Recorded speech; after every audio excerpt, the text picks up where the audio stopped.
Olá, pessoal! Vamos falar então da discursiva e da língua portuguesa da FGV. Tanto a prova de redação que vocês vão ter que fazer, não é? E vou falar também da prova de português. Vocês não estão me enxergando, meu nome é Júnia Andrade, né? Quem está no nosso canal já conhece, já clicou no sininho, já se inscreveu. Quem estiver assistindo apenas a demonstrativa, eu vou fazer alguns esclarecimentos lá sobre essa banca de um modo geral, tá? Eu sou professora de concursos aí há 20 anos, talvez uma das mais antigas, né? Faz parte da primeira leva de professores. De modo que conheço essa banca de trás para frente, frente para trás, e posso falar duas coisas para vocês. Vamos pensar a redação, né? A redação da FGV e o português, que faz parte da prova objetiva. Qual deles é o mais difícil na FGV? Esse aqui. A prova de língua portuguesa da FGV é muito difícil. Muito difícil. Eu gosto de falar assim pro aluno para eu ser bem sincera. Por quê? Porque eu não falo, olha, você vai, né, conseguir isso assim, ser assado. Não, não é assim que funciona. É superável? É. Tem que fazer o quê? Prova. Tem que se acostumar com a linguagem da banca. Tem que ter um mapa da prova, tem que pensar como a banca pensa. Quando você entra no curso, você tem 10 provas no curso, vai ter mais de 10 provas, mas se você tem, por exemplo, 10 provas, vamos pensar no universo de 10 provas de língua portuguesa. Até a quinta prova você ainda está errando muito. Por quê? Porque não é o português gramatical. Não adianta comprar uma gramática para a FGV, não vai funcionar. A FGV contextualiza muito o seu português, ela trabalha muito com uma lógica chamada lógica de senso crítico. Trabalha muito com objetividade, então é o que você enxerga, não é o que você sabe, tá? Ela trabalha muito com este verbo aqui. Veja. Veja o que está escrito, tá? O verbo ver. Então é muito difícil. A gente tem que fazer todo um processo de desmame do aluno da visão tradicional de língua portuguesa para que ele possa compreender as regras do jogo da FGV, tá bom? Principalmente na parte de interpretação de texto, que hoje ocupa um bom volume da prova dela. Daqui a pouco eu vou dar dicas dessa parte aqui para você ficar mais tranquilo. E a redação? A redação já é mais tranquila, tá? Ela é um pouco mais fácil. Ela segue muito a linha da VUNESP, por exemplo, em termos de exigência. A FGV é muito mais tranquila em relação à prova de redação. Os temas são temas de condição humana, sim, o que lembra um pouco a FCC. São temas de condição humana. Não é? O que é condição humana? Você entender as pessoas, o comportamento das pessoas hoje no século XXI. Tudo que ronda a vida dessas pessoas. Mas a banca gosta muito de basear as suas cobranças naquilo que é bem atual. Portanto, quando estiver chegando pertinho da prova, assim, coisas de 2 semanas, eu começo a fazer minhas previsões temáticas. Às vezes o aluno chia comigo, nossa, mas foi muito em cima, Júnia. Claro, por quê? Porque as bancas não decidem coisas há 1 mês, 2 meses antes de uma prova. Veja bem, trouxe para vocês aqui para mostrar, ó, a prova da FCC do Detran. Aí você fala assim, mas isso aí é FCC. Calma.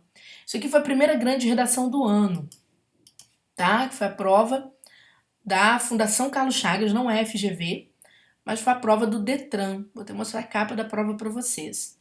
Que aconteceu este ano. Eu digo que é a primeira grande redação, porque era o primeiro grande concurso com redação. 2019 demorou um pouquinho decolar redação em concurso público.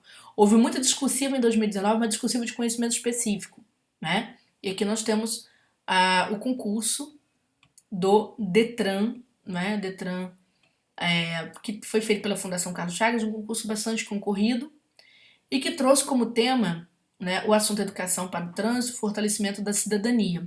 Então veja que eles não falaram só de educação para o trânsito, eles falam sobre dentro da perspectiva da cidadania.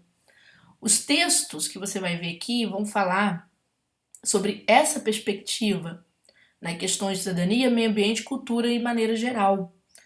Está falando sobre a circulação de pessoas. Olha, a última aula dos meus alunos, deixa eu ver se eu deixei em aberto aqui para vocês. Se não deixei, eu vou abrir meu e-mail aqui numa boa e vou pegar. Deixei sim, tá aqui. A minha última aula, meus alunos do Detran, eu falei com eles assim, olha, aula de revisão, a última aula tinha muito material, mas a aula que eu queria que eles prestassem atenção era essa aula final aqui. Eu deixei 2 temas. Eu falei sobre o escalado da violência, que eu queria que eles prestassem atenção nesse tema, E este tema aqui, o tema 2, que tanto que foi o último que eu falei, eu quero atenção total para esse tema aqui. Esse tema vai falar sobre mobilidade urbana dentro da perspectiva, tá certo? Da cidadania, que é o direito à cidade. E aí deixei uma redação pronta para os meus alunos. Era uma redação até que foi feita, né? Eu sempre busco muito redações de alunos e faço adaptações dessas redações. Essa redação tinha sido feita para o pessoal dos tribunais lá em outro concurso, eu resgatei essa redação e moldei para o pessoal do Detran. Chamando atenção para esse pessoal sobre questões que envolvem deslocamento, ou seja, trânsito de pessoas, de certo modo, né, nas cidades, falando sobre os problemas ligados ao meio ambiente, é o que tem nessa redação aqui, falando sobre poluição aqui, tá certo?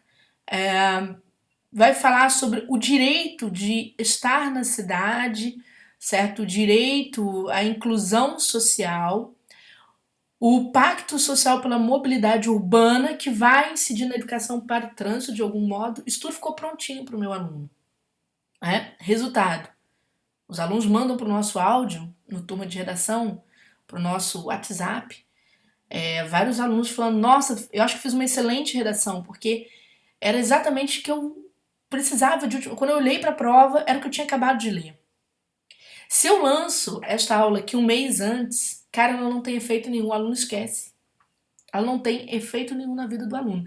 Então a gente que está há muitos anos no mercado sabe exatamente os momentos, o momento em que você critica o aluno fortemente, o momento em que você elogia o aluno fortemente, a gente sabe, a gente tem os timings, exatamente o timing daquele processo todo. Né, para fazer com que o aluno possa ser aprovado em concurso, fazer com que o aluno tenha tranquilidade de resolver prova, porque o problema do aluno é não ter tranquilidade para resolver prova. Às vezes se sabe muito o conteúdo, mas não se tem o jogo de cintura para executar aquele conteúdo no momento em que ele precisa executar e ser aprovado. À toa aqui. A turma coleciona redações com notas altíssimas. Vou até abrir meu e-mail aqui, eu esqueci de abrir para vocês, mas eu quero mostrar o desempenho, que eu acho que às vezes os alunos não têm muito o foco naquilo, né? Vamos pegar aqui uma das últimas gerações com aprovação. Deixa eu pegar aqui notas da PRF, uma das maiores notas de PRF aí que a gente teve. Né? Perdão, abriu aqui meu e-mail. Deixa eu apagar aqui e voltar isso aqui depois. Você vai ver que são os alunos mandando redação para nós, né? Porque a gente devolve a redação que tira a maior nota, a gente devolve o dinheiro para o aluno. E aqui eu tenho a grade de correção, você vai ver, olha, a nota está aqui ó, na primeira faixa de valor, nota, o aluno com 20 pontos, né? Rodrigo Leão Lima. E aqui a redação que ele fez para PRF, com 20 pontos. PRF, concurso extremamente concorrido, né? Deixa eu ver outra banca aqui mais próxima.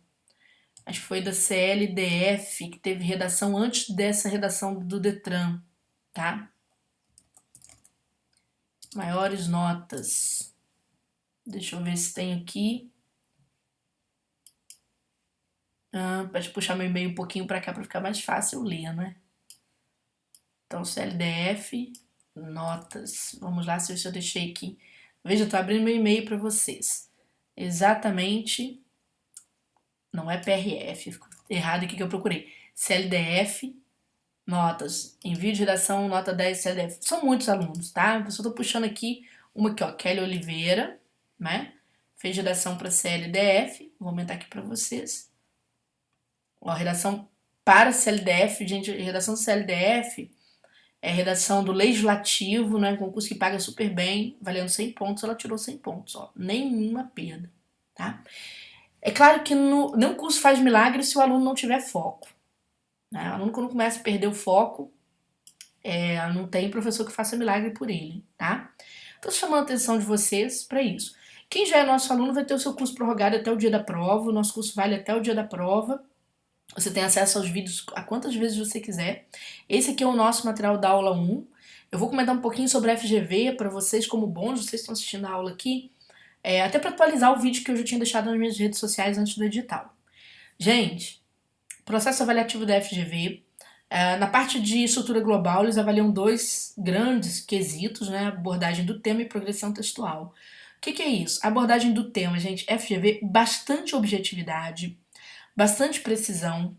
Procure já fazer a seleção de argumentos ainda na introdução, de modo que, atenção, ao passar da introdução, você possa, na progressão textual, fazer com que o desenvolvimento dialogue com aquilo que você previu lá na introdução, e de modo que você conclua a sua redação, às vezes com propostas de intervenção que sejam coerentes, veja que tem coerência aqui, com aquilo que você trouxe como problemática do tema que você está avaliando, tá? Depois a banca tem uma correção gramatical, que na FGV funciona muito, não pode deixar a gramática de lado na FGV, muito cuidado. Os professores são pouco exigentes aqui no processo avaliativo, você pode dar título ao texto se você quiser, se você quiser não dê título ao texto, acho até mais fácil não dar título ao texto, né? Mas lembre-se na prova de analisar aquelas normas que vem na capa da prova, porque às vezes o concurso inclui ali alguma norma e você não viu, tá? Por mero descuido, analise aquilo ali e depois vai fazer sua redação. Você pode usar qualquer letra, tá? Para FGV, não tem problema desde que seja letra legível. E trabalhe a seleção vocabular da sua redação. Evite vocábulos que sejam muito populares. Também não fique trabalhando vocábulos muito eruditos, nada disso. Escreva de forma tranquila, de forma bem dosada. Né? Cuidado com problemas aí da parte gramatical. A banca corrige bem essa parte, mas não existe banca perfeita. Vocês vão ver que a banca sempre deixa alguma coisinha para trás, tá? Na aula eu comento sobre isso tudo, né? Explico que esse material é do pessoal que estuda com a gente, tá? O pessoal pergunta, tem como disponibilizar esse material? Não, senão não tem como pagar a conta, né, gente? Básico. Então eu trago aqui sempre uma informação interessante para vocês, de modo que vocês possam trabalhar bem a redação de vocês. Aqui eu resgatei uma redação bem interessante, que foi uma redação que foi aplicada para o Senado. O Senado tem bastante tempo esse concurso, mas eu quis resgatar essa redação porque era um concurso em que muita gente, né, queria fazer e teria que mandar muito bem na redação. Então eu trouxe até uma redação de uma aluna, que foi um dos primeiros lugares daquele concurso, tem várias redações nesse sentido, né, e vocês vão ver que o espelho dela com nota total, ó. Nenhuma mácula aqui em gramática, que são os itens, né, microestruturais, que são os itens gramaticais, nenhuma linha marcada, tá vendo? E os itens macroestruturais bem marcados. Bom, mas eu trouxe aqui, não foi para elogiar a redação do aluno da aluna, nada disso. Eu só trouxe para te mostrar e te explicar alguns desses itens que são avaliados, muitas vezes não vem no edital de forma explícita para você. Você só vai entender os critérios que a banca usou de forma mais detalhada quando ela libera o seu espelho de correção e a grade de notas. E aí já era, né? Passou o concurso público. Perceba, apresentação, legibilidade, imagens e parágrafos. Gente, a apresentação é a sua letra, tá? Aqui no nosso curso, vou até avisar de uma vez, a gente não... Na hora que a gente vai corrigir redação, a gente pede a redação digitada. Aí, às vezes, um aluno numa turma de 50 alunos chia. Por que não pode mandar manuscrita? Porque a gente entrega a redação em 48 horas. E a nossa redação não é corrigida por códigos. Quando você pega uma plataforma em que a redação vai corrigir a manuscrita, ela precisa de um programa pré-pronto em que ficam códigos pré-prontos. A gente sabe que no concurso não dá para fazer assim. Então a gente não entra nesse engodo. Comercialmente seria muito bom para nós. Aliás, seria muito bom para nossa produção. Nós corrigiríamos talvez em tempo menor, 24 horas. Porque ali bastaria acionar os códigos para cada situação, sem que os outros tenham que ficar escrevendo. Então nós precisamos escrever porque a gente entende que se a banca vai reservar apenas 2 pontos em 20 para analisar aspecto, a gente entende que tem 18 pontos que precisam ser muito bem cuidados, né? Agora, nada impede do aluno tirar uma imagem da sua redação e mandar pra gente. Até porque você não vai mudar a sua letra da noite pro dia. E se eu virar para você e falar que sua letra é ilegível, eu te mato no concurso público. Por que eu te mato? Porque a sua mão já está fisiologicamente desenhada para sua letra. É igual o seu aparelho fonador. Não adianta você querer aprender inglês com 40 anos, você até aprende, mas vai sair com sotaque. Por quê? Porque o seu aparelho fonador e auditivo, ele já está pré-formado com todas as suas vogais e com todas as suas consoantes. Então, é difícil você mudar essa estrutura, não se muda da noite para o dia. Tá? Então, te contando essa história para você entender. Então, nós não temos uma uma visão comercial da coisa. Não é para isso que a gente trabalha. Adequação ao tema ou tipologia textual. Né? 2 pontinhos aqui. Eu tô pegando a redação do Senado só para você ter uma noção. O que é adequação ao tema tipologia? Vai vir na prova para você dissertação. Isso quer dizer o quê? Evitar ir ao passado. A dissertação trabalha com elementos do presente para o futuro. Então, evitar o passado, tá? Estrutura textual, a banca sempre vai te cobrar uma estrutura textual coerente. Você vai ter uma introdução pertinente, isso quer dizer não demorar a se posicionar em relação ao tema. Se o tema é uma pergunta, responda rápido. Já ofereço nessa introdução todos os elementos que você vai ampliar no desenvolvimento. Tá? Se outras bancas gostam disso, a FGV adora essa coerência entre as partes. Né? E essa coesão também, essa costura que se dá entre as partes. E procure apresentar conclusão com soluções que tenham a ver com os problemas que você criou, tá? Para você desenvolver sua redação. Pertinência de riqueza e argumentos em forma de exemplos. Por exemplo, se você faz redação para FCC, você gasta muita exemplificação autoral. Né? A FCC é muito filosófica. Para a FGV, basta que você coloque exemplos. Tá? Ela entende dessa forma. Então, isso é muito bom. Facilita muito a vida da gente. Tá bom? Se você argumentar, jogue uma exemplificação, isso vai ser importante. Trabalha com relação lógica entre as ideias, ou seja, as relações de causa e efeito. Você traz, por exemplo, causa da violência, tem que ter os efeitos imediatos dessas causas, certo? Para que a sua redação fique bem amarrada. Trabalha com bastante objetividade, é o que eu falei lá em relação à adequação ao tema, tá? Não deixe nada para depois, seja bem objetivo em relação às suas ideias, apresente tudo às pressas, trabalhe com ordem, aquilo que você previu na introdução tem que espelhar o que vai acontecendo, perdão, aquilo que você quer colocar no desenvolvimento tem que espelhar aquilo que você pensou para a introdução. E trabalhe de forma clara. O que é de forma clara? Vocabulário claro, não fique inventando palavras, não fique criando, buscando palavras difíceis, né? Períodos muito extensos, você precisa aprender a organizar esses períodos. Então, isso é o que vai pesar. Então, eu tô te mostrando aqui os detalhes do espelho da FGV, tá bom? Sobre temas, eu falo agora? Ainda não, tá? Por quê? Porque eu prefiro esperar o concurso passar. No curso já tem todos os temas, já colocamos no nosso curso, né? Todos os temas aí que são previstos para esse concurso, para os alunos já fazerem. Mas, naturalmente, a gente vai chegar até o final revisando e o que não tiver a gente coloca como proposta de redação completa daquilo que acredito que vai cair nas provas. Né? Lembrando que o Turma de Redação é um dos cursos que mais acerta temas de redação. Porque, como eu disse para vocês, eu estou há muitos anos nesse processo e minha equipe também tem muito tempo de estrada. Né? Então a gente tem um diálogo muito bom com as propostas. Gente, vamos falar um pouquinho sobre o português da FGV.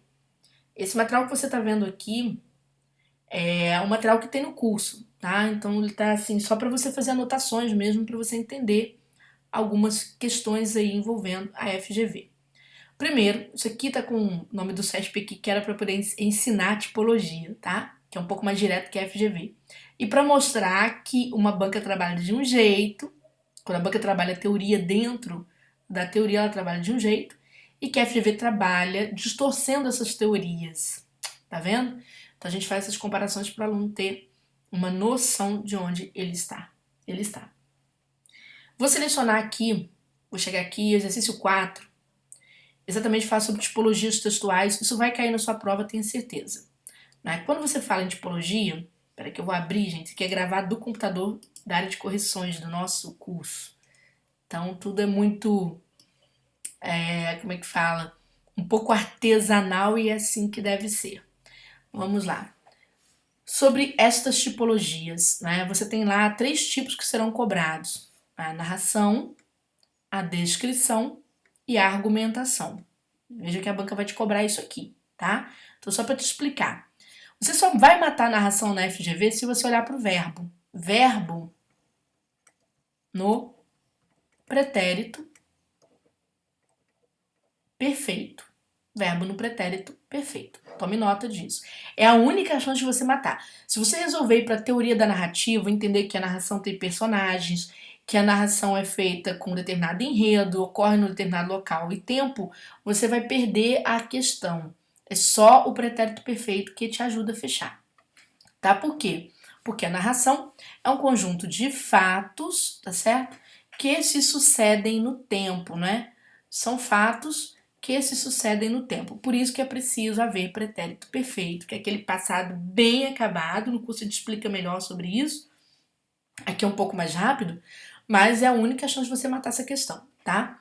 A descrição, como ela se confunde muito com a narração, você precisa ficar atento, porque a descrição feita no passado, ela é feita com verbos, tá certo? No pretérito imperfeito. Porque a descrição é sempre uma caracterização, ó. Ela trabalha com características. Característica da personagem, característica do objeto, do local, etc. Então, vai tomando nota para você ter noção dessas dicas. Já a argumentação faz parte da dissertação. É a defesa de uma tese, de fato. Mas a argumentação, atenção, ela vai acontecer do presente, perdão, faltou um N aqui, para o futuro, né? Do presente para o futuro. Cuidado com as leis de predominância. O que é lei de predominância? A argumentação predomina sobre a narração e a narração predomina sobre a descrição. O que é isso? Você pode ter um texto com as 3 tipologias. Se você tiver um verbo no presente ou no futuro do pretérito que seja, esse texto vai ser argumentativo. Você pode ter 50 verbos no pretérito perfeito, iniciando narração, mas basta ter um verbo no presente ou um verbo em qualquer futuro que esse texto passa a ter predominância argumentativa, tá bom? Então cuidado com as regrinhas de predominância, né? A FGV abusa bastante dessas situações todas. De olho. Outra questão que quero te chamar a sua atenção, né, na FGV em relação a dicas, tá, gente? Lembrando que esse material de dicas no curso, a gente trabalha, resolve os exercícios e tal, são com as pegadinhas da FGV. Pegadinhas da parte de estrutura textual e não exatamente da parte de interpretação. Interpretar é extrair conteúdos. Estruturar é compreender a função das estruturas, das partes do texto. Ora, gente, na introdução, né, quando a gente estuda estrutura textual, a gente aprende que na introdução pode haver a tese. E que a tese, né, ela traz a primeira ideia do autor do texto, certo? Perfeito, isso aqui é teoria. Tanto que muitos alunos pensaram a letra A como resposta desse exercício de uma dessas provas da FGV, delimitar o tema a ser abordado no texto. Porque quando você vai a livros de redação, é exatamente isso que os livros dizem. Só que a FGV não trabalha dessa forma. Ela quer que você veja o que de fato está no texto 1. Então, quando você olha para o texto 1 e vem aqui para a introdução, é como se ela falasse assim, olha, existe a teoria, mas eu não quero a teoria. Eu quero o que está acontecendo no texto. E aí você vai notar que tem aquela delimitação do tema, né, que é o consumo, o crescimento do consumo de alimentos orgânicos no mundo, porém tem a Dinamarca como exemplo, tá? Então, quando você vier aqui, você vai ver que a banca joga a teoria textual aqui, delimitar o tema a ser abordado, aí isso é um pouco mais abstrato para você concluir que isso está acontecendo, mas indicar um exemplo a ser seguido, está lá o exemplo da Dinamarca. Então é o que você enxerga e não o que a teoria diz. Esse é o português da FGV o tempo inteiro. O que você enxerga e não o que a teoria diz. Por isso que eu falei com vocês, no curso, mesmo no curso, quem vai fazer o curso de redação, tem o português dentro do curso de redação, porque eu já sei que o aluno vai tirar nota alta na redação. O que eu preciso? Eu preciso que esse aluno passe de fase para que ele tenha a redação dele de fato corrigida pela FGV. Então eu coloco o português como bônus. Ele tem a teoria, ele tem o mapa da FGV, ele tem que aprender a teoria em língua portuguesa assim, tem o mapa da FGV e tem a resolução de provas. Que ele precisa resolver muitas provas da FGV, como eu falei para vocês. Ele tem que perder o hábito de apostar só na teoria. Ele tem que direcionar o olhar. Isso aí, gente, só com treinamento. Tanto que eu falo, vai entrar no curso, primeira, segunda, terceira prova, decepção. Quarta prova, começa a mudar a perspectiva. Quinta prova, quando chega na última prova, você é outra pessoa, não é? Você já vai para o tema, perdão, tu vai para o concurso muito mais confiante, tá bom? Outra dica que eu vou dar para vocês que estão prestigiando meu vídeo, vamos lá, eu sempre gosto de ajudar os alunos, né? Eu sei que o momento está muito complicado, nem todo mundo tem dinheiro para ingressar em qualquer curso por aí. Então vamos lá, dica para você aprofundar. A FGV tem muita tirinha. Tirinha ou Ó, atenção, charge, tá? Tirinha ou charge. Qual a diferença de um para outro e como é que eu trabalho isso? Vamos lá. Tirinha é um conjunto de quadrinhos. Você vai vendo os quadrinhos, ó. É isso aqui. Tirinha é um conjunto de quadrinho. A resposta da tirinha para FGV é sempre no último quadrinho, tá? Resposta da tirinha para FGV é sempre no último quadrinho. Então você vai ver que tanto o que o gabarito dessa questão, tá? Embora eu não esteja explicando, né? Deu aqui.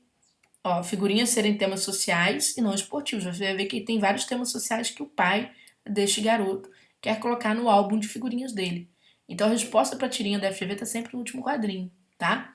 Qualquer concurso público, a tirinha, ela tem a quebra do humor, né? Sempre acontecendo o seu clímax no último quadrinho. A charge tem várias regras na charge, várias regras, né? A charge é um pouco mais difícil de você interpretar. Mas a charge tem duas jogadas. O que vem em primeiro lugar, aquilo que está em primeiro lugar, e aquilo que está em perspectiva, porque a charge tem perspectiva. Neste caso, né, você tem que olhar aquela figura maior, que está mais à frente da sua imagem, né, quando você tem que olhar para a imagem para interpretar. Na charge você interpreta a chamada linguagem verbal e a linguagem não verbal. Por exemplo, se você falar assim, essa charge, né, pode dizer que a sua temática básica é inadequação dos turistas no Rio. Eu não sei se são turistas, eu não posso ainda afirmar, porque quem frequenta a praia do Rio de Janeiro são tanto turistas quanto moradores. Excesso de eventos na capital. Você vê que os eventos estão mais para trás, ó, mais para trás. O que está em evidência é essa figura aqui. Então a interpretação vai cair sobre ela. Falta de segurança nas praias do Rio. Quando você olha isso aqui, você vê uma pessoa com armadura. A armadura lembra proteção, né? Então tem a ver com valor segurança. Crítica ao calor excessivo. Veja que o sol está lá para trás, ele está lá em perspectiva, tá? Tá lá para trás. Então não. Crítica à poluição das águas. As águas também estão lá para trás. E não sei se tem poluição. Então a resposta é a letra C. Veja que quando você vai aprendendo esses detalhes, você vai respondendo as coisas com um pouco mais de segurança, tá certo? Então, gente, muito cuidado com isso aí. A última dica que eu vou dar para vocês é a frase solta, tá? Quando a gente tem que lidar com a interpretação de frases isoladas. Deixa eu ver aqui, acho que marquei 18. Deixa eu ver se foi isso mesmo. Deixa eu ver só se eu consigo localizar um exercício de frase isolada. Ah, sim, achei aqui. Deixa eu pegar uma aqui para ficar mais fácil por enquanto. Aqui a banca pedia para interpretar a primeira frase do texto 1 e a banca extraía esta frase. Fala assim que é o seguinte, que a democracia reclama um jornalismo vigoroso e independente. Quando você for interpretar a frase isolada, tenha foco nos elementos da frase. Veja que a própria banca grifa para você, tá? Então, jornalismo vigoroso e independente. Veja que aqui você tem a palavra independente, não tem? Ó, independência, vigor, força. Então, letra C. Você vê que a letra A fala sobre jornalismo atual, não é vigoroso e independente. Jornalismo menos agressivo, aqui fala de um vigoroso. Reclama fala de jornalismo mais atuante, mas morreu no vigor, cadê a independência? Não tem. Protesta contra o jornalismo fraco. Não, ele quer um jornalismo independente, não dependente nem fraco. Vai muito mais rápido. Muita gente joga isso aqui no texto. E aí erra. A banca, lógico que ela vai interpretar o texto nas opções erradas para que você possa ser induzido, tá? Então veja que é um exercício de enxergar, as coisas vão ficando muito mais fáceis quando você treina, né? Você querendo estudar conosco. Nós temos no Turma de Redação, o curso de redação para o TJCE. Salvo engano, saindo aí R$ 220, né? Porque eu tô sem a tela aberta, mas eu olho aqui, não tem problema. Só para poder fazer assim, poxa, a professora não sabe o preço do curso dela, porque eu dou aula, né? O mês com a parte comercial do curso é muito difícil. Isso, tá aqui, ó. R$ 220, discursivos pro TCE, você pode dividir em 3 vezes sem juros, pode dividir em até 12 vezes, aí incide um jurinho, né? Mas você vai estudar de uma forma barata, vai ter o português incluído, ó, provas de 2017, 2018 e 2019, porque eu escolho as provas, tá certo? Que eu acho que são mais eficazes, tem mais a ver com o projeto para o seu concurso. 5 redações, correções comentadas ao final, revisão teórica da estrutura do texto toda a estrutura FGV, esse é concurso válido até o dia 19, até o dia 15/9, podendo acessar essa área aqui o quanto você quiser, porque é direito seu, tá? Beijo grande para você, seja bem-vindo, espero que você se torne servidor público o mais rápido possível.